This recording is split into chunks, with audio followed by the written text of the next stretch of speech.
की चरण फिर से एक बार आप सभी के बीच में परमेश्वर के वचन को लेकर आया हूं और मैं परमेश्वर का धन्यवाद करता हूं कि परमेश्वर ने ये समय मुझे दिया है कि आप लोगों के बीच में परमेश्वर के वचन की सेवकाई को कर सकूं। और आज परमेश्वर ने ये मौका हमें दिया है कि हम फिर से उसके चरणों में आकर उसकी स्तुति और उसकी बड़ाई उसके वचनों के द्वारा कर सकें।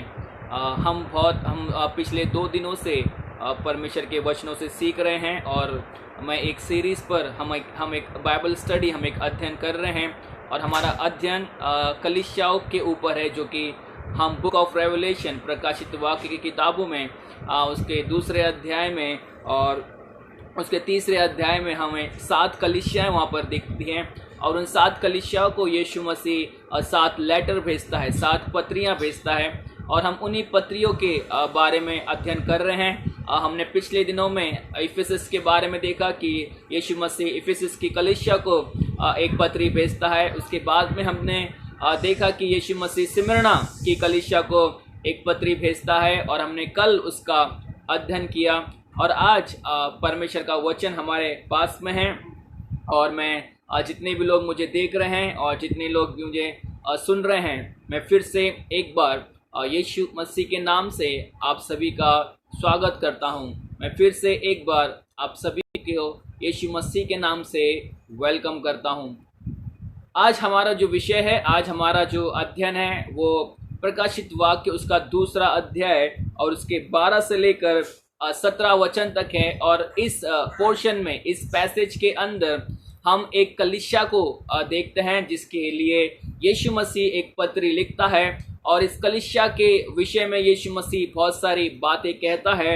और इस कलीसिया का जो नाम है, जिस स्थान पर ये कलीसिया है वो है पिरगमुन, पेरगमोस। इस स्थान पर ये कलीसिया है और यीशु मसीह इस कलीसिया को एक संदेश लिखता है। तो आइए, अगर आपके पास में आपकी बाइबल है तो आप अपनी बाइबल को निकाल सकते हैं और मैं आपके लिए पढ़ना चाहूँगा प्रकाशित वाक्य उसका 2 अध्याय और उसका 12 वचन।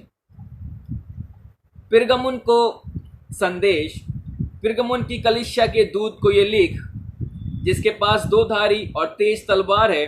वो यूँ कहता है कि मैं ये जानता हूँ कि तू वहाँ रहता है जहाँ शैतान का सिंहासन है। तू मेरे नाम पर स्थिर रहता है और मुझ पर विश्वास करने से उन दिनों में भी पीछे नहीं हटा जिनमें मेरा विश्वास योग्य साक्षी एंटिपास तुम्हारे बीच उस स्थान पर घात किया गया जहाँ शैतान रहता है। पर मुझे तेरे विरुद्ध कुछ बातें कहनी है, क्योंकि तेरे यहाँ कुछ ऐसे हैं जो बिलाम की शिक्षा को मानते हैं, जिसने बालाक को इस्राएलियों के आगे ठोकर का कारण रखना सिखाया कि वे मूर्तियों पर चढ़ाई गई वस्तुएं खाएं और व्यभिचार करें। वैसे ही तेरे यहाँ कुछ ऐसे हैं जो निकुलियों की शिक्षा को मानते हैं। अतः मन फिरा, नहीं तो मैं तेरे पास शीघ्र ही आकर अपने मुख की तलवार से उनके साथ लड़ूंगा। जिसके कान वो सुन ले कि आत्मा कलीसिया से क्या कहता है। जो जय पाए उसको मैं गुप्त मन्ना में से दूंगा और उसे एक श्वेत पत्थर भी दूंगा और उस पत्थर पर एक नाम लिखा हुआ होगा जिसे उसके पाने वाले के सिवाय और कोई ना जानेगा। परमेश्वर के वचन पर परमेश्वर की आशीष हो। हम पिरगमुन की कलीसिया के बारे में यहाँ पर देख रहे हैं और पिरगमुन की कलीसिया के बारे में हम आज अध्ययन करने वाले हैं। और इस कलीसिया के अंदर जब हम इस वर्ड को देखते हैं, इस वर्ड का जो मतलब होता है, परगमोस का मतलब होता है मैरिज, एक शादी। और इस कलीसिया के बारे में हम ऐसी बातों को देखते हैं। और सबसे पहले मैं इस सिटी के बारे में आपको कुछ बताना चाहता हूं। अगेन हमने इफिसस के बारे में देखा, जो कि एशिया माइनर की एक बहुत ही इंपॉर्टेंट सिटी थी। उसके बाद में हमने स्मिर्ना के बारे में देखा, जो कि वो भी एक एशिया माइनर में बहुत इंपॉर्टेंट और महत्वपूर्ण सिटी थी।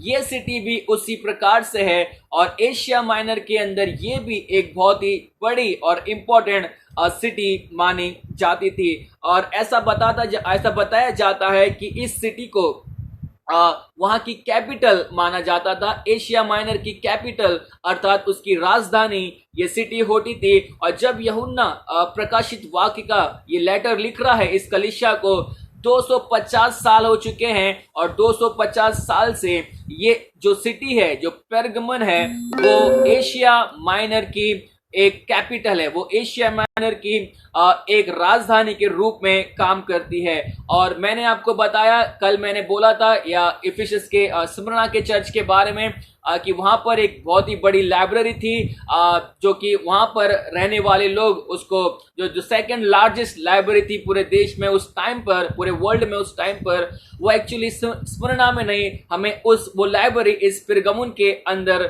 देखने को मिलती है। और यहाँ पर वो सबसे बड़ी लाइब्रेरी जो अलेक्जेंड्रिया के बाद अगर कहीं पर थी, वो इस सिटी के अंदर हमें देखने को मिलती है। ये सिटी एक ऐसी सिटी थी जहां से ग्रीक कल्चर और टीचिंग्स को फैलाया जाता था, और ये सिटी एक ग्रीक कल्चर को, ग्रीक लर्निंग को प्रमोट करती थी। और सिर्फ इतना ही नहीं, इस सिटी के लोग अपने आप को ग्रीक कल्चर का एक डिफेंडर करके समझते थे कि वो ग्रीक कल्चर को संभालने वाले हैं, उसको आगे लेकर जाने वाले हैं। इस प्रकार से इस सिटी के बारे में हम देखते हैं। हिस्ट्री ऐसा भी बताती है, इतिहास ऐसा भी कहता है, इस सिटी के अंदर बहुत सारी मूर्ति पूजा हुआ करती थी, इस सिटी के अंदर बहुत सारे व्यभिचार के काम हुआ करते थे, और ये सिटी पूरी पापों से भरी हुई थी। और ये ऐसे स्थान पर थी जहां पर बहुत सारे मंदिर थे। यहाँ पर एक मंदिर रोमन के राजा के लिए भी था, जो कि एम्परर था, उसने अपना एक मंदिर यहाँ पर बनवा लिया था।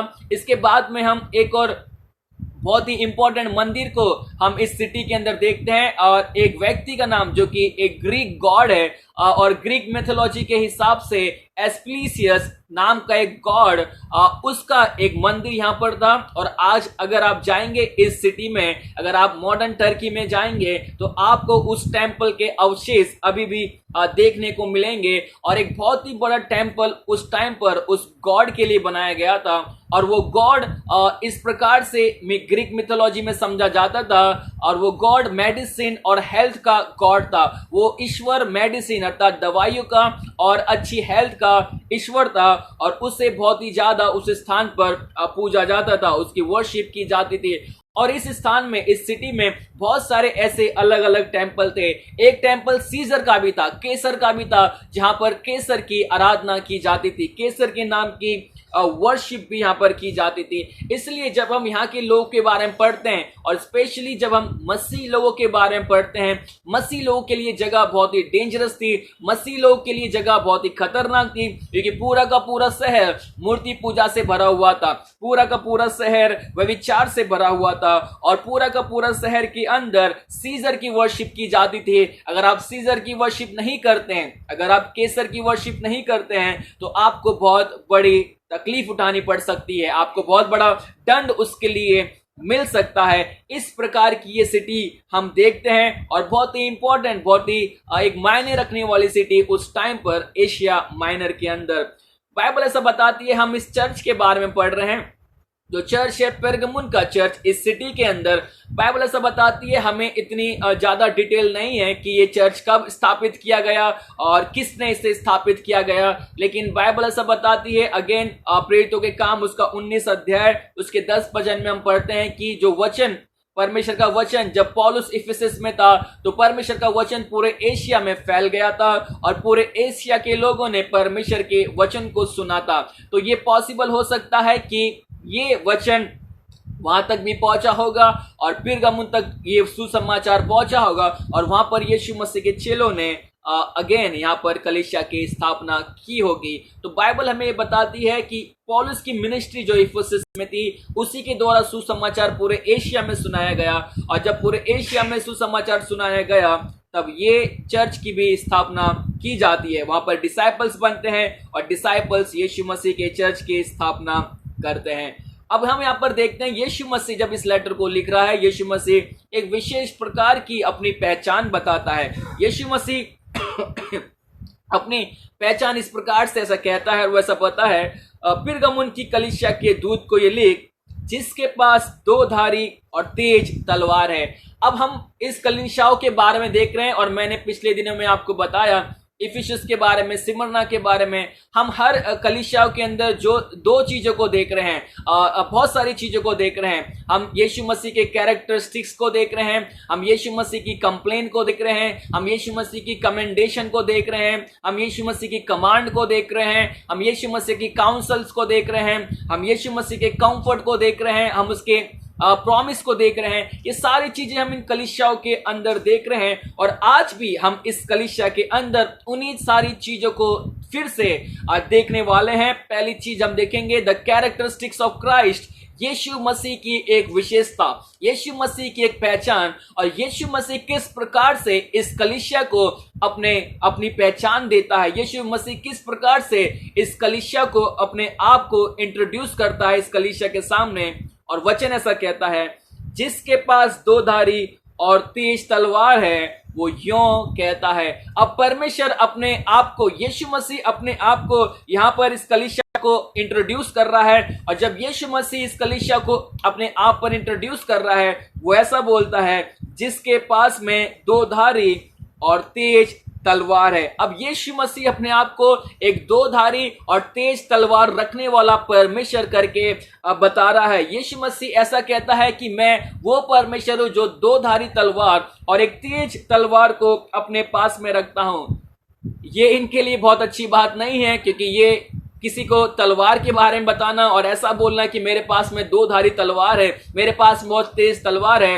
यीशु मसीह इन्हें बहुत ही नेगेटिव वे में बता रहा है कि मैं तलवार को रखने वाला परमेश्वर हूं, मेरे पास में दो धारी और तेज तलवार है। और जब हम परमेश्वर के वचन में पढ़ते हैं, इब्रानी की पत्री उसका 4 अध्याय उसके 12 पद में, इफिसियों की पत्री उसका 6 अध्याय उसके 17 पद में बाइबल ऐसा बताती है, दो धारी तलवार और तेज तलवार परमेश्वर के वचन को बताया गया है, परमेश्वर के वचन को बताया गया है। और परमेश्वर का वचन ही एक स्टैंडर्ड है, परमेश्वर का वचन ही एक मापदंड है जिसके द्वारा परमेश्वर सारी चीजों का न्याय करने वाला है। अब हम इस चर्च के बारे में देख रहे हैं और यीशु मसीह अपने आप को इस चर्च पे इस प्रकार से प्रकट करता है और वो ऐसा कहता है, मैं एक दो धारी और तेज तलवार रखने वाला परमेश्वर हूं। जिसके पास दो धारी अर्थात यीशु मसीह एक जजमेंट के बारे में बता रहा है। यीशु मसीह अपने आप को एक जज करके इंट्रोड्यूस कर रहा है। यीशु मसीह बोल रहा है कि मेरे पास में वो चीज है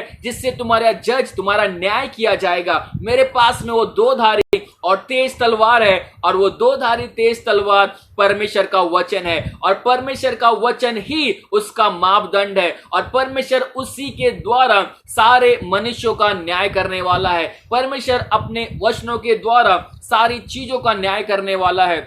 हमने इफिसियों की पत्री में, हमने इफिसियों के चर्च के बारे में देखा, यीशु मसीह वहां पर अपने आप को कहता है कि मैं ही इस कलीसिया का परमेश्वर हूं, मैं ही इस कलीसिया का प्रभु हूं। I am the lord of the church. Smyrna की कलीसिया को यीशु मसीह बोलता है, I am the life of the church. और इस कलीसिया को यीशु मसीह बोलता है, आई एम द जज ऑफ द चर्च। तो यीशु मसीह ये बताना चाहता है और इनसे ये कहना चाहता है कि मैं वो परमेश्वर हूं जो तुम्हारा न्याय करने वाला हूं। मैं वो परमेश्वर हूं जो अपने पास में एक दो धारी और तेज तलवार रखता हूं। और मैं आपको बताऊंगा आगे कि यीशु मसीह क्यों अपने आप को इस प्रकार से इंट्रोड्यूस करता है। तो पहली बात हम यहां पर देख रहे हैं, द कैरेक्टरिस्टिक्स ऑफ क्राइस्ट, यीशु मसीह की एक विशेषता, यीशु मसीह की एक पहचान यहां पर है और यीशु मसीह अपने आप को इस प्रकार से अपनी एक पहचान बताता है और वो बोलता है, मेरे पास में दो धारी और तेज तलवार है। दूसरी बात हम यहां पर देखते हैं इस कलीसिया के बारे में, यीशु मसीह इस कलीसिया की भी तारीफ करता है, यीशु मसीह इस कलीसिया की एक प्रशंसा करता है। एंड द सेकंड थिंग, दूसरी बात हम देखते हैं, द कमेंडेशन ऑफ क्राइस्ट, यीशु मसीह की प्रशंसा। यीशु मसीह अब इन्हें कमेंड करता है, इनकी प्रशंसा करता है और 13 पद में ऐसा कहता है, मैं ये जानता हूं कि तू वहां रहता है जहां शैतान का सिंहासन है, तू मेरे नाम में स्थिर रहता है, मुझ पर विश्वास करने में उन दिनों में भी पीछे नहीं हटा जिसमें मेरा विश्वास योग्य साक्षी अंतिपास तुम्हारे पास उस स्थान पर घात किया गया जहां शैतान रहता है। अब यीशु मसीह इस स्थान के बारे में बताता है और यीशु मसीह बोलता है कि ये ऐसा स्थान है जहां पर शैतान रहता है, ये एक ऐसा स्थान है जो शैतान का सिंहासन है। और मैंने आपको बताया यीशु मसीह क्यों इस प्रकार से कहता है, क्योंकि बहुत सारे गलत काम इस शहर के अंदर हो रहे थे और बहुत सारे मंदिर इस स्थान पर थे, बहुत सारे मंदिर इस सिटी के अंदर थे। यहाँ पर इस सिटी के अंदर केसर सीजर की वर्शिप की जाती थी। बहुत सारे ग्रीक कल्चर के गॉड, उनकी ईश्वरों की आराधना की जाती थी। और बहुत सारे ऐसी बातें इस सिटी के अंदर थी जिसके अंदर हम ये कह सकते हैं कि शैतान का पूरी रीति से कंट्रोल था। लोग मूर्ति पूजा में पूरी रीति से डूबे हुए थे, लोग व्यभिचार के अंदर पूरी रीति से डूबे हुए थे। और ये शहर, ये सिटी एक शैतान का सिंहासन थी, ये सिटी एक शैतान का गढ़ था। और ये सिटी में परमेश्वर ऐसा बोलता है कि ये शैतान का सिंहासन है और यहाँ पर शैतान रहता है। और 2 बार यीशु मसीह इस बात को रिपीट करता है। वो ऐसा कहता है, मैं जानता हूं कि जहां तू रहता है वो शैतान का सिंहासन है। और फिर बाद में बोलता है, तुम्हारे बीच में उस स्थान पर घात किया गया जहां शैतान रहता है। अब यीशु मसीह बोलता है कि तुम ऐसे स्थान में रहते हो जो ठीक स्थान नहीं है, और तुम्हारे लिए विशेष करके बहुत ही डेंजरस प्लेस है जहां पर शैतान का सिंहासन है। लेकिन यीशु मसीह उनकी प्रशंसा करता है, यीशु मसीह उनकी तारीफ करता है। और यीशु मसीह ऐसा बोलता है, लेकिन मैं तुम्हारी प्रशंसा में ये कहना चाहता हूं, हाँ ये मुझे पता है कि तुम शैतान के शहर में रहते हो, मुझे ये पता है जहां पर तुम रहते हो वहां पर शैतान का सिंहासन है।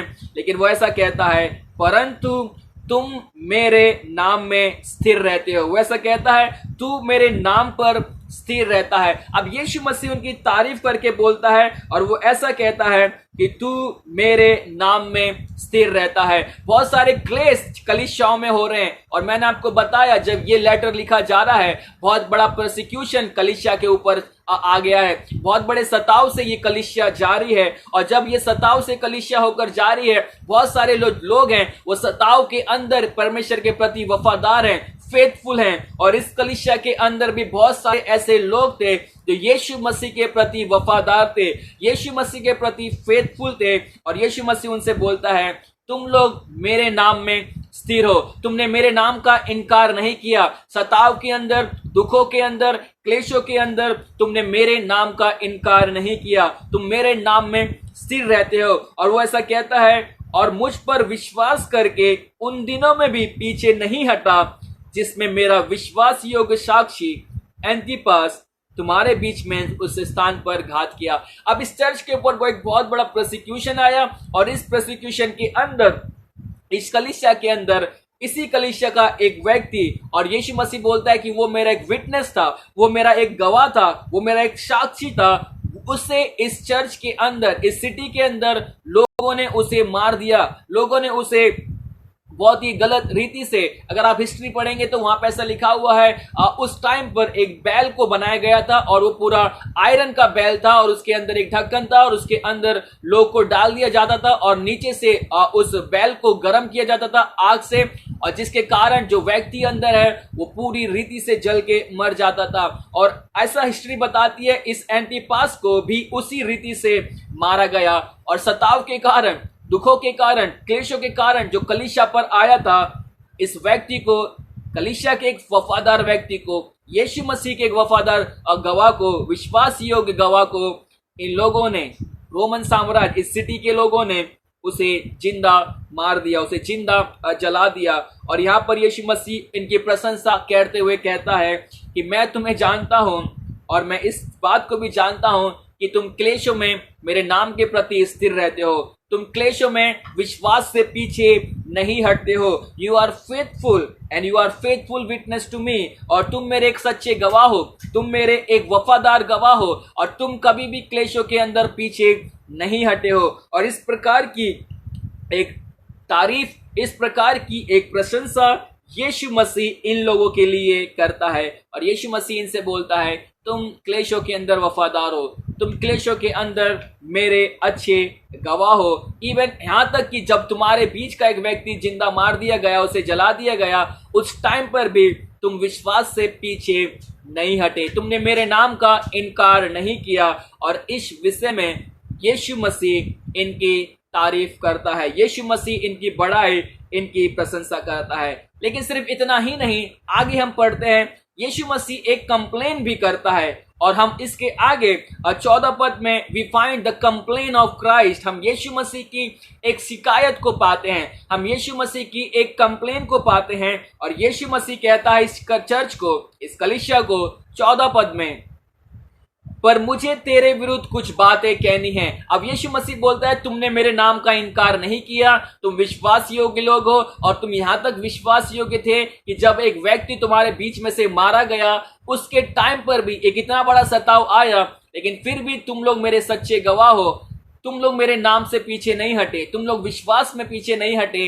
ये सारी चीजें बहुत ही बढ़िया है, बहुत ही अच्छी है, लेकिन मुझे तुम्हारे विरोध में कुछ कहना है, मुझे तुम्हारे अगेंस्ट में कुछ कहना है। आई हैव ए कंप्लेन, मुझे तुम्हारे लिए एक शिकायत है। और वो ऐसा कहता है 14 पद में, 14 वर्स, पर मुझे तेरे विरुद्ध कुछ बातें कहनी है। और वो ऐसा कहता है, क्योंकि तेरे यहाँ कुछ ऐसे हैं जो बिलाम की शिक्षा को मानते हैं, जिसने बालाक को इस्राएल के आगे ठोकर का कारण रखने सिखाया कि वे मूर्तियों पर चढ़ाई गई वस्तुएं खाएं और वह विचार करें। अब यीशु मसीह की कंप्लेन होती है इनके लिए, और यीशु मसीह इनसे ऐसा बोलता है, मुझे तुम्हारे विरोध में कुछ कहना है। तुम्हारे बीच में बहुत सारे अच्छे लोग हैं, तुम्हारे बीच में बहुत सारे ऐसे लोग हैं जो फेथफुल हैं, वफादार हैं, विश्वास में मजबूत हैं, लेकिन कुछ लोग तुम्हारे अंदर ऐसे हैं जो बिलाम की शिक्षा को मानते हैं, जो बिलाम की शिक्षा को मानते हैं, और जिसने बालाक को इस्राएलियों के आगे ठोकर का कारण रखना सिखाया। अब बाइबल ऐसा बताती है इस बिलाम के बारे में, हम परमेश्वर के वचन के अंदर पढ़ते हैं। अगर आप गिनती की किताब पढ़ेंगे, गिनती की किताब में आपको इस व्यक्ति के बारे में मालूम पड़ेगा। 23, 24, 25 इन अध्यायों को अगर आप पढ़ोगे तो आपको इस व्यक्ति के बारे में मालूम पड़ेगा। और बाइबल ऐसा बताती है, बालाक नामक एक राजा था, और जब इजरायली लोग मिस्र से निकलकर एक स्थान पर आए गए हैं, और वहां पर उस जिस स्थान पर वो हैं, वहां पर एक राजा जो मोआबियों का राजा होता है, जिसका नाम बालाक होता है, वो बहुत ही डर जाता है, बहुत ही घबरा जाता है इजरायलियों को देखकर। और इसलिए वो क्या करता है, बालाम को हायर करता है, उसे बुलाता है ताकि वो इनके अगेंस्ट में एक भविष्यवाणी करे, उन्हें कर्ज दे, उन्हें श्राप दे।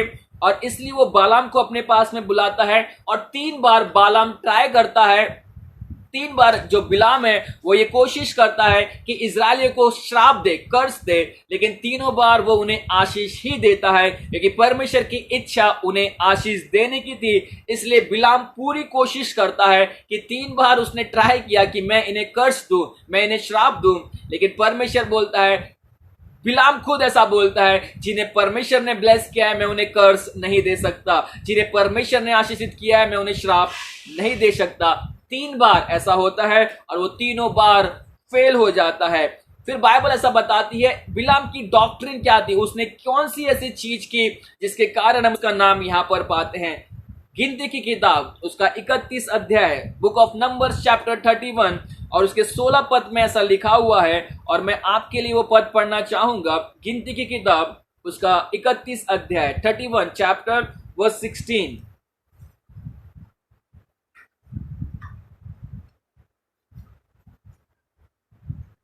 और वहां पर ऐसा बाइबल बताती है, गिनती की किताब उसका 16 पद में ऐसा लिखा हुआ है, परमेश्वर का वचन ऐसा कहता है, देखो मैं 13 से पढ़ता हूं।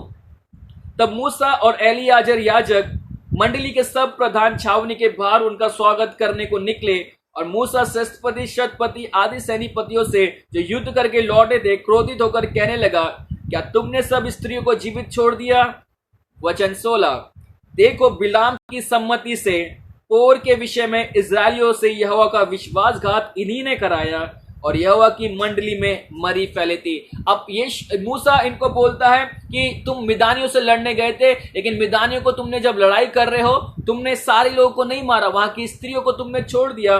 और वो ऐसा बोलता है, क्या तुम्हें नहीं पता, 16 पद में, बिलाम की सम्मति से, अर्थात बिलाम ने एक एडवाइस दी थी, और उस एडवाइस की वजह से इजरायलियों ने एक पाप किया था, और बहुत बड़ा पाप किया था। उसने परमेश्वर का विश्वासघात किया।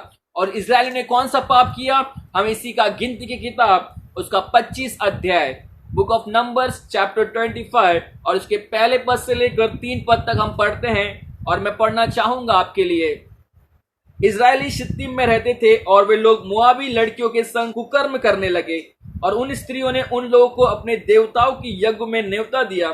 तब वे लोग खाकर और उनके देवताओं को दंडवत करने लगे। क्यों इजरायली बॉलपोर देवताओं को पूजने लगे। तब यहोवा का कोप इजराइल पर भड़क उठा, और बाइबल ऐसा बताती है वचन 9 में, और मरी से उस टाइम पर परमेश्वर क्रोध भड़क उठा और एक मरी परमेश्वर ने उनके बीच में फैलाई। और 9 वचन में लिखा है वो मरी से 24,000 मनुष्य मर गए। परमेश्वर ने उस मरी की वजह से 24,000 लोगों को मार दिया। और उनका पाप क्या था? उनका पाप ये था, उन्होंने उस स्थान की स्त्रियों के साथ में कुकर्म किया, व्यभिचार किया। फिर वो उनके साथ में उनके देवी देवताओं को पूजने लगे। फिर बाद में उन्होंने उनके देवी देवताओं पर जो वस्तुएं चढ़ाई गई थी उन्होंने खाया और पिया और उनको दंडवत किया और उनके देवताओं की उन्होंने आराधना की। और ये सारी चीजें किसकी सम्मति से की?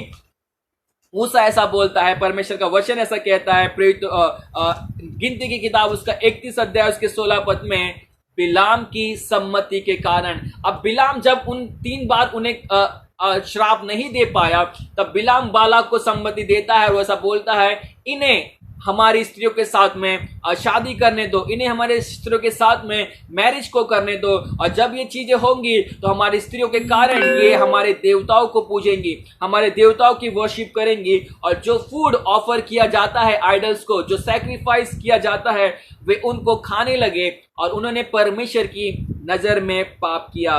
बाइबल ऐसा बताती है। पहली बात हम देखते हैं बालाक की शिक्षा के बारे में, बिलाम की शिक्षा के बारे में। उसने ये एडवाइस दी कि इन लोगों की एक मिक्स मैरिज होनी चाहिए, इंटर मैरिज होनी चाहिए, जिसके कारण ये लोग हमारे लोगों से मिले और हमारे लोग इनके लोगों से मिले। दूसरी चीज इस एडवाइस के अंदर हम देखते हैं वो है सैक्रिफाइस, जो ऑफर, जो मूर्ति पूजा लोग करते थे और उसके ऊपर वो लोग फूड ऑफर करते थे, खाना उन्हें चढ़ाया करते थे, उस चढ़ाए हुए खाने के ऊपर। फिर तीसरी चीज हम देखते हैं इसके अंदर जो व्यभिचार है, जो कुकर्म है, उन्होंने किया।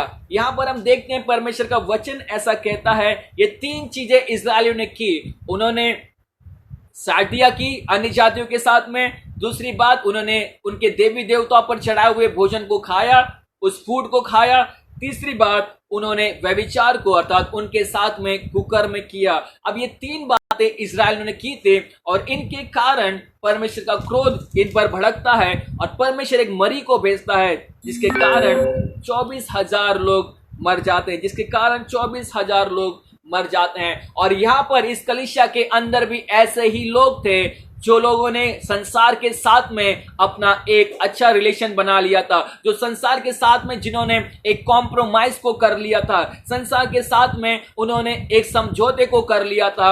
और बाइबल ऐसा बताती है, परमेश्वर यीशु मसीह इनसे कहता है तुम में से बहुत सारे लोग हैं जो बिलाम की शिक्षा पर चलते हैं, अर्थात बहुत सारे ऐसे लोग हैं जिन्होंने संसार के साथ में कॉम्प्रोमाइज कर लिया है। परमेश्वर ने इस्राएलियों को पूरी रीति से यह बता दिया था और साफ साफ रीति से ये कहा था कि तुम दूसरे अर्थात अन्य जातियों के लोगों से शादी ना करना, उनके साथ में नहीं रहना, उनके जैसे काम नहीं करना, उनकी पूजा देवी देवताओं को नहीं मानना। ये परमेश्वर ने पहले ये सारी आज्ञाएं इन्हें दे दी थी और परमेश्वर उन्हें बोलता है मैंने इन सारी चीजों के कारण इन सारे देशों को तुम्हारे सामने से नाश किया है, लेकिन तुम में ऐसे काम नहीं होने चाहिए। लेकिन बाइबल ऐसा बताती है इजरायली लोगों ने वो सारे काम किए और बिलाम की एडवाइस की वजह से इजरायली लोग परमेश्वर का विश्वासघात करते हैं। और वही चीज को यहां पर यीशु मसीह बोलता है।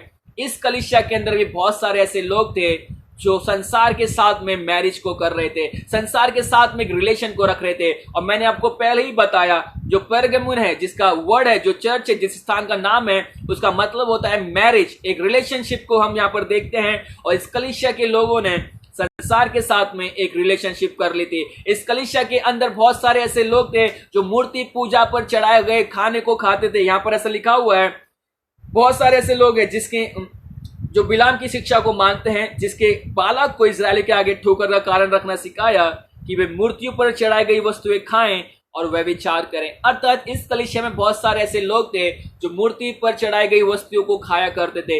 इस कलीसिया में बहुत सारे ऐसे लोग थे जो व्यभिचार और कुकर्म को करते थे और इसलिए ये सारे लोग बिलाम की शिक्षा के अनुसार चल रहे थे। बिलाम के समान इन्होंने एक संसार के साथ में कॉम्प्रोमाइज कर लिया था और इसलिए परमेश्वर का वचन इनसे ऐसा कहता है। बिलाम की शिक्षा को बहुत सारे लोग मान रहे हैं और मैं उन सारे लोगों के अगेंस्ट में हूं। मेरी कंप्लेन उन सारे लोगों के अगेंस्ट में है। हम बाइबल ऐसा पढ़ती है, हम प्रेरितों के काम में ऐसा पढ़ते हैं प्रेरितों के काम उसका 15 अध्याय और उसके 19 और 20 पद में अगर आप पढ़ेंगे तो वहां पर जो पहली जेरूसलम काउंसिल होती है और वहां पर सारे चेले इकट्ठे होते हैं और वो इस चीज पर एक निर्णय को लेते हैं और बाइबल ऐसा बताती है वो एक चीज पर निर्णय लेते हैं। उसका 15 अध्याय और मैं पढ़ना चाहूंगा प्रेरितों के काम उसका 15 अध्याय और उसके 19 और 20 पद में ऐसा लिखा हुआ है। और जब सारे लोग के पास में विषय आ जाता है कि उन्हें क्या खाना चाहिए, मूर्ति पर चढ़ाई हुई वस्तुएं खानी चाहिए या नहीं चाहिए, तो इसके बाद में रिजल्ट आता है और रिजल्ट ये होता है 19 पद, इसलिए मेरा विचार यह है कि अन्य जाति में से जो लोग परमेश्वर की ओर फिरते हैं हम उन्हें दुख ना दें, परंतु उन्हें लिख भेजे कि वे मूर्तों की अशुद्धता और विविचार और गला घोटे मांस से और लहू से दूर रहें। अब उन्हें एक मैसेज दिया जाता है अन्य जातियों के लिए कि उन्हें दो चीजों से दूर रहना है। पहली चीज है मूर्ति पूजा, अर्थात उस सारी चीजों से, उसके बाद में जो चीजें मूर्ति पूजा के अंदर चढ़ाई जाती हैं, जो खाना चढ़ाया जाता है, जो भोजन चढ़ाया जाता है, उनसे दूर रहें। और बाद में हम देखते हैं व्यभिचार से दूर रहे। ये जेरूसलम काउंसिल का एक निर्णय होता है कि ये सारे लोगों को सिखाएं, जितने अन्य जाति में से आते हैं उन सबको ये बात मालूम होनी चाहिए कि मूर्ति पूजा पर चढ़ाए हुए भोजन को ना खाएं और व्यभिचार को ना करें। ये बातें जेरूसलम काउंसिल के अंदर पूरी रीति से साफ कर दी गई और ये सारे चर्च के अंदर इन्हें फॉलो करना है, सारे चर्च को इन बातों को मानना है। दूसरा कुरिन्थियों उसका 6 अध्याय और उसके अंदर हम पढ़ते हैं पौलुस भी इसी प्रकार से ऐसा कहता है और पौलुस अपने वचन में कहता है। दूसरा कुरिन्थियों उसका 6 अध्याय और उसके 14 से मैं पढ़ना चाहूंगा। दूसरा कुरिन्थियों 6 अध्याय 14 वचन, और बाइबल ऐसा बताती है। दूसरा कुरिन्थियों 6 अध्याय उसके 14 में पौलुस कहता है, अविश्वासियों के साथ असमान जुए में ना जुटो, क्योंकि धार्मिकता अधर्म का क्या मेलजोल, या ज्योति और अंधकार की क्या संगति, और मसीह का बलियाल के साथ क्या लगाव, और विश्वासी के साथ अविश्वासी का क्या नाता, और मूर्तियों के साथ परमेश्वर के मंदिर का क्या संबंध। अब पौलुस यहां पर बोलता है मूर्तियों का और परमेश्वर के मंदिर का कोई संबंध नहीं है, विश्वासी का और अविश्वासी का कोई संबंध नहीं है, मसीह का और बलियाल का कोई संबंध नहीं है, धार्मिकता का और अधर्म का कोई संबंध नहीं है, ज्योति और अंधकार का कोई संबंध नहीं है। अब पौलुस अपने वचन में यहां पर ऐसा कहता है। इस चर्च के बारे में जब हम पढ़ते हैं, ये एक कॉम्प्रोमाइज्ड चर्च था और इसने संसार के साथ में अपने संबंध को बना लिया था, इसने संसार के साथ में अपने एक रिलेशन को बना लिया था, इसने संसार के साथ में अपने एक अच्छी बॉन्डिंग को बना लिया था। लेकिन परमेश्वर के वचन को ये लोग भूल गए कि परमेश्वर का वचन इनसे ये कहता है कि विश्वासी और अविश्वासी का क्या मेलजोल, मसीह का और बलियाल का क्या मेलजोल, ज्योति का और अंधकार का क्या मेलजोल, और परमेश्वर के मंदिर और मूर्तियों का क्या मेलजोल। इन लोगों ने, इनके जीवन के अंदर मूर्ति पूजा थी, इन लोगों के जीवन के अंदर व्यभिचार था और इन लोगों ने बिलाम की शिक्षा को फॉलो करते हुए अपने जीवन में एक कॉम्प्रोमाइज कर लिया, संसार के साथ में एक कॉम्प्रोमाइज कर लिया। और इसलिए यीशु मसीह इनसे कहता है, मुझे तुम्हारे विरोध में एक बात कहनी है, I have a complaint against you, मुझे तुम्हारे पास, मुझे तुम्हारी एक शिकायत है, और वो शिकायत ये है, तुम में से बहुत लोग हैं जिन्होंने संसार के साथ में कॉम्प्रोमाइज कर लिया है। वो ऐसा कहता है, यहां पर हम पढ़ते हैं परमेश्वर का वचन ऐसा यहां पर ऐसा कहता है, बहुत सारे लोग करप्ट हो चुके थे। केवल इतना ही नहीं, यीशु मसीह उन सारे लोगों को भी एक कंप्लेंट देता है, यीशु मसीह उन सारे लोगों को भी ये बोलता है जिन्होंने फेथफुल एक जीवन जिया, जिन्होंने वफादारी का जीवन जिया, यीशु मसीह उनके विरोध में भी बोलता है, तुमने कैसे इन सारे लोगों को अलाउ किया कि वो ये सारी चीजें करें। केवल हम इन्हीं का पाप नहीं देखते इस कलीसिया के अंदर, हम उन लोगों का पाप भी देखते हैं जिन्होंने ये सारी चीजें कलीसिया के अंदर होने दी, जिन्होंने डबल स्टैंडर्ड के लोगों को कलीसिया में रहने दिया, जिन्होंने कॉम्प्रोमाइज लोगों को कलीसिया के अंदर रहने दिया, जिन्होंने कॉम्प्रोमाइज लोगों को, जो संसार और संसार की बातों में फंसे हुए थे, उन सारे लोगों को कलीसिया में रहने दिया।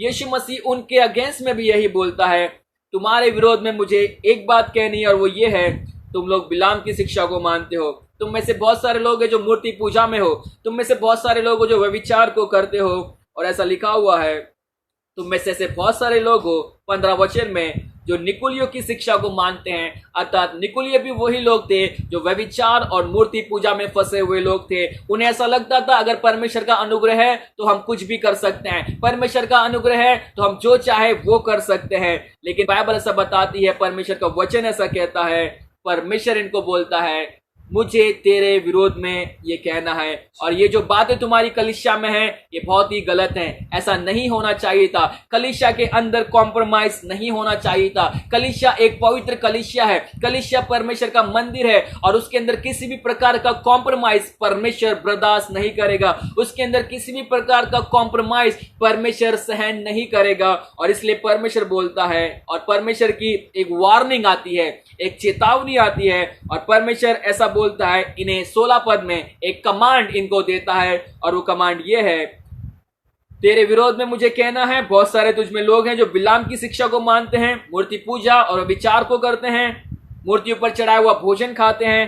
अब परमेश्वर की एक कमांड, यीशु मसीह की कमांड आती है, कमांड ये है, अतः मन फिरा, नहीं तो मैं तेरे पास शीघ्र आकर अपनी मुख की तलवार से उनके साथ लड़ूंगा।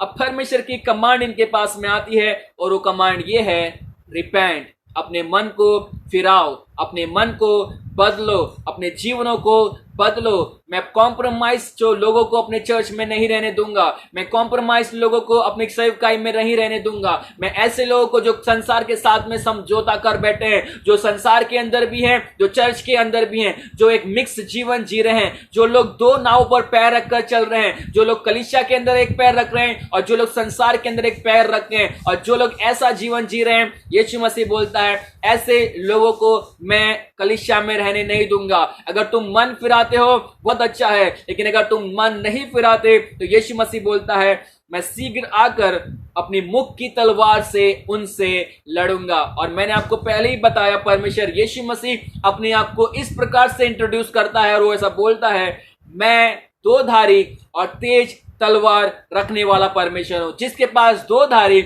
और तेज तलवार है। अर्थात यीशु मसीह बोलता है अगर तुम मन नहीं फिराओगे तो मैं तुम्हारा न्याय करने शीघ्र आने वाला हूं, और मैं अपने वचन से तुम्हारा न्याय करूंगा। और जब मैं तुम्हारा न्याय करूंगा तुम मेरे न्याय के सामने ठीक नहीं रह सकते, मेरे न्याय के सामने तुम खड़े नहीं रह सकते। इसलिए तुम्हारे लिए अच्छा है कि तुम मन को फिराओ। अगर तुम मन को नहीं फिराओगे तो मैं शीघ्र आकर तुमसे लड़ूंगा। अगर परमेश्वर इनसे लड़ेगा तो मुझे नहीं लगता ये किसी भी रीति से परमेश्वर से जीतने वाले हैं, मुझे नहीं लगता ये किसी भी रीति से परमेश्वर को हरा सकते हैं। इसलिए इनके लिए अच्छा यही है कि ये परमेश्वर के सामने अपने मन को फिराएं, ये परमेश्वर के सामने अपने दिलों को बदलें और अपने जीवन को बदलें, और एक कॉम्प्रोमाइज्ड लाइफ ना जिएं, एक समझौते का जीवन ना जिएं, ताकि नहीं तो परमेश्वर बोलता है मैं शीघ्र आकर इनसे लड़ूंगा। अब यीशु मसीह की कमांड आती है, और वो कमांड ये है, मन को फिराओ। पहली बात हमने देखी, द कैरेक्टरिस्टिक्स ऑफ क्राइस्ट, यीशु मसीह की एक विशेषता है, यीशु मसीह की एक पहचान है, और वो ऐसा बोलता है मैं जिसके पास में दो धारी और तेज तलवार है। दूसरी बात हमने देखी, द कमेंडेशन ऑफ क्राइस्ट, यीशु मसीह इस कलीसिया की तारीफ करता है, प्रशंसा करता है, और वो कहता है कि मैं जानता हूं कि तुम लोग मेरे नाम में स्थिर रहते हो, तुम मेरे प्रति वफादार हो, तुम विश्वास से पीछे नहीं हटे, तुम दुखों के अंदर, क्लेशों के अंदर भी मेरे साथ में खड़े रहे। लेकिन बाद में हम पढ़ते हैं यीशु मसीह एक कंप्लेन को करता है, और कंप्लेन ये है, तुम में से बहुत सारे लोग हैं जो बिलाम की शिक्षा को मानते हैं, जो मूर्ति पूजाओं के ऊपर चढ़ाया हुआ प्रसाद या भोजन खाते हैं, जो व्यभिचार के काम करते हैं, जो अपने अंदर एक मिक्स लाइफ रखते हैं, जो एक समझौते का जीवन जीते हैं, जो संसार और चर्च दोनों के अंदर जीवन जीते हैं। ऐसे बहुत सारे लोग हैं जो कॉम्प्रोमाइज जीवन जीते हैं, और उन सब के मैं अगेंस्ट में हूं, उन सब के मैं विरोध में हूं। और फिर यीशु मसीह एक कमांड इनको देता है कि अपने मन को फिराओ, अपने मन को फिराओ। अगर आप मन नहीं फिराओगे तो मैं शीघ्र तुम्हारा न्याय करने आने वाला हूं, मैं अपने वचन से तुम्हारा न्याय करूंगा। आखिरी बात हम इस कलीसिया के बारे में पढ़ते हैं, और आखिरी बात हम पढ़ते हैं द कंफर्ट ऑफ क्राइस्ट। अब यीशु मसीह एक इन्हें कंफर्ट देता है, एक तसल्ली देता है, एक आश्वासन, एक प्रॉमिस देता है, और वो ये है 17 पद में, जिसके कान वो सुन ले कि आत्मा कलीसिया से क्या कहता है, जो जय पाए उसको मैं गुप्त मन्ना में से दूंगा, और उसे एक श्वेत पत्थर भी दूंगा, और उस पत्थर पर एक नाम लिखा हुआ होगा जिसे उसके पाने वाले के सिवाय और कोई ना जानेगा। अब यीशु मसीह ऐसा बोलता है, जो जय पाए उसे मैं गुप्त मन्ना में से दूंगा। हम सबको पता है मन्ना क्या है, और इजरायली लोगों को ये मन्ना परमेश्वर जंगल में देता था, क्योंकि जंगल में उन्हें खाने पीने के लिए कुछ नहीं था। उन्होंने परमेश्वर को कंप्लेन की कि हमें कुछ खाने को दे, तब परमेश्वर मन्ना ऊपर से स्वर्ग से गिराया करता था। लेकिन बाइबल ऐसा बताती है, हम परमेश्वर के वचन में पढ़ते हैं, यीशु मसीह अपने बारे में बोलता है कि स्वर्ग से उतरा हुआ मन्ना मैं हूं। I am the bread of life, मैं जीवन की रोटी हूं। यीशु मसीह उन फरीसियों को, उन चेलों को ऐसा कहता है, जो मन्ना तुम्हारे बाप दादाओं ने खाया वे मर गए उसे खाकर, लेकिन जो मुझे खाएगा, जो इस जीवन की रोटी को खाएगा, वो कभी ना मरेगा। वो मर भी जाए तो भी वो हमेशा हमेशा जीवित रहेगा। अब बाइबल ऐसा बताती है, इस कलीसिया में ऐसे लोग थे जो मूर्ति पूजा करने वाले लोग थे, जो मूर्ति पर चढ़ाए हुए भोजन को खाते थे। लेकिन यीशु मसीह ऐसा बोलता है, अगर तुम मन को फिराते हो, अगर तुम पश्चाताप करते हो, अगर तुम अपने मनों को चेंज करते हो, तो मैं तुम्हें गुप्त मन्ना दूंगा। और वो मन्ना खुद यीशु मसीह है, वो ब्रेड ऑफ लाइफ खुद यीशु मसीह है। और बाद में ऐसा कहता है, मैं उसे एक श्वेत पत्थर भी दूंगा, और उस पत्थर पर उस व्यक्ति का नाम लिखा होगा, और उस नाम को केवल वो पाने वाला ही व्यक्ति जानता है। बाइबल ऐसा बताती है, परमेश्वर आपसे एक रिलेशनशिप को रखेगा, एक श्वेत पत्थर आपको देगा, और उस पत्थर पर एक नाम होगा जो केवल आपको पता होगा, जो केवल मुझे पता है। डोंट बिकम देयर पार्टनर्स, संसार के पार्टनर्स ना बने, संसार के साथ में सहभागिता ना रखें, संसार के जैसे काम ना करें। हमने 2 लेसन इस कलीसिया के बारे में सीखे हैं। 2 चीजें हम इस कलीसिया से हमने पहली बात इस कलीसिया के अंदर देखी, द कैरेक्टरिस्टिक ऑफ क्राइस्ट, यीशु मसीह की विशेषता। हमने दूसरी बात देखी, द कमेंडेशन ऑफ क्राइस्ट, यीशु मसीह की प्रशंसा। तीसरी बात हमने देखी, द कमांड ऑफ क्राइस्ट, यीशु मसीह की कमांड आती है, यीशु मसीह की कंप्लेन आती है। और चौथी बात, द कमांड ऑफ क्राइस्ट, यीशु मसीह आज्ञा देता है, मन को फिराओ। और 5वीं बात हमने देखी, द कंफर्ट ऑफ क्राइस्ट, और यीशु मसीह बोलता है, अगर तुम मन को फिराते हो तो मैं तुम्हें अपना गुप्त में रखा हुआ मन्ना दूंगा, मैं तुम्हें एक श्वेत पत्थर दूंगा जिस पर केवल उसी को पता हुआ क्या उसका नाम क्या लिखा हुआ है। और हम एक लेसन को सीख रहे हैं इस किताब के द्वारा, इस बुक के द्वारा, इस चर्च के द्वारा। और लेसन ये है, don't compromise with the world, संसार के साथ में समझौता ना करें। डोंट बिकम देयर पार्टनर, संसार के साथ में सहभागिता ना रखें, उनके साथ में सहभागी ना हो। इफिसियों की पत्री में 5 अध्याय के साथ उन्हें पौलुस बोलता है, संसार के साथ उनके जैसे तुम उनके कामों में सहभागिता ना करो। 11 पद में वैसा बोलता है, उनके साथ में कोई भी सहभागिता ना रखो। परमेश्वर हमसे ये बताना चाहता है और कहना चाहता है कि हमें इस संसार के अंदर एक ऐसा जीवन जीना हो वो जो पूरी रीति से परमेश्वर के लिए हो, जो 100% परमेश्वर का हो, ना कि 50-50% लाइफ, लेकिन ऐसा जीवन जो केवल परमेश्वर का हो, पूरी रीति से परमेश्वर का हो। परमेश्वर इन वचनों के द्वारा में आशीष करे और इन पर चलने की शक्ति और सामर्थ को दे। धन्यवाद।